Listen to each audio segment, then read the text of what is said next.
fact, the victim has also come out detailing what exactly happened.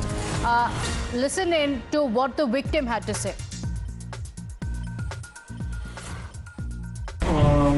ನಾನು ಮುಂದುವರಿ ಹೋಗ್ತಿದ್ದೆ. ಅವರು ಇಲ್ಲೇ ಮುಚ್ಚಾಕೋಬಿಡೋಣ ಅಂತೇಳಿ ಬ್ಲಾಕ್ಮೇಲ್ ಮಾಡಿ ನನ್ನನ್ನು ಪೂರ್ತಿ ಇಲ್ಲೇ ಇವನನ್ನು ಸುಮ್ಮನೆ ಇಳಿಸ್ಕೊಡೋಣ, ಇಲ್ಲ ಅಂದರೆ ನನ್ನನ್ನು ಟಾರ್ಗೆಟ್ ಮಾಡಿದ್ರು ಒಟ್ಟಿನಲ್ಲಿ.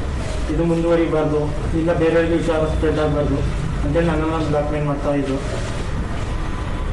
ಅಂದರೆ ನೀವು ಎಷ್ಟು ಸರಿ ಹೋಗಿರಿ? ಒಂದು ಸರಿ ಇದೇ ಫಸ್ಟ್ ಸರ್. ಎಲ್ಲಿ ನಡೆದಿದೆ ಸರ್? ಯಾವಾಗ ಇದು 4 days ಆಯಿತು. ಸಂಡೇ ನಡೆದಿರೋದು. ಎಲ್ಲಿ? ಗಣಿಕಳ ತೋಟದಲ್ಲಿ, ಗಣೇಶ್ಪುರ.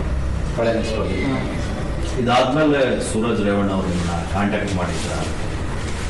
ಇದಾದ್ಮೇಲೆ ಫೋನಲ್ಲಿ ಕಾಂಟ್ಯಾಕ್ಟ್ ಮಾಡಿದ್ದಾರೆ ಅಷ್ಟೇ.